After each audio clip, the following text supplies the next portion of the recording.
In the box 3, we can see the picture of didelphys uterus. That is, both the horns are equally developed and there are two uterine cavities and two cervixes. This is known as uterus didelphys. The next box 4 shows bicornuate uterus. That means there are two horns developed in the uterus separately. In the first one, it is a complete bicornuate uterus.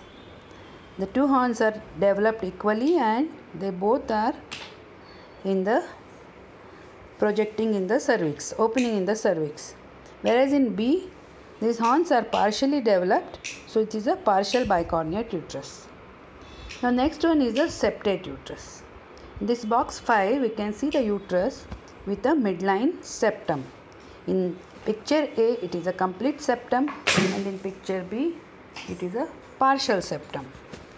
The box 6 shows arcuate uterus. Externally, the uterus seems to be normal, but internally, there is a dip in the uterine cavity.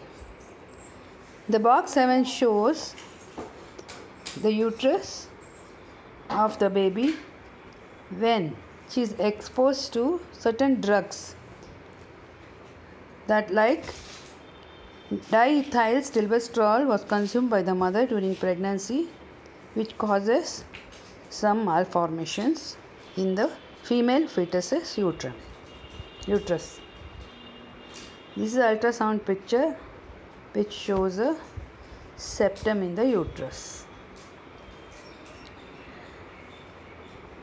This image shows hematoculpus in a 12-year-old girl. The girl was complaining of primary amenorrhea and abdominal pain.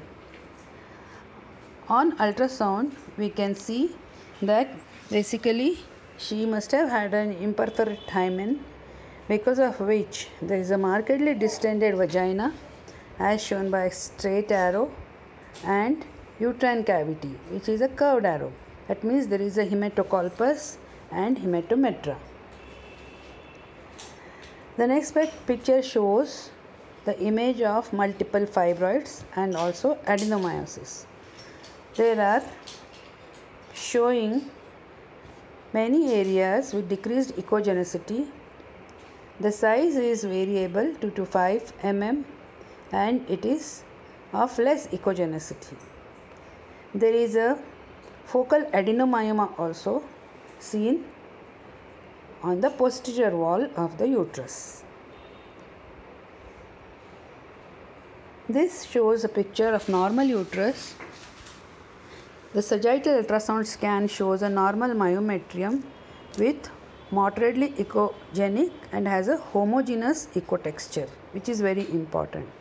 And there is a subendometrial halo which represents the innermost layer of myometrium on either side of the endometrium, which is marked as E. The endometrium is also uniformly echogenic and this is a secretory phase.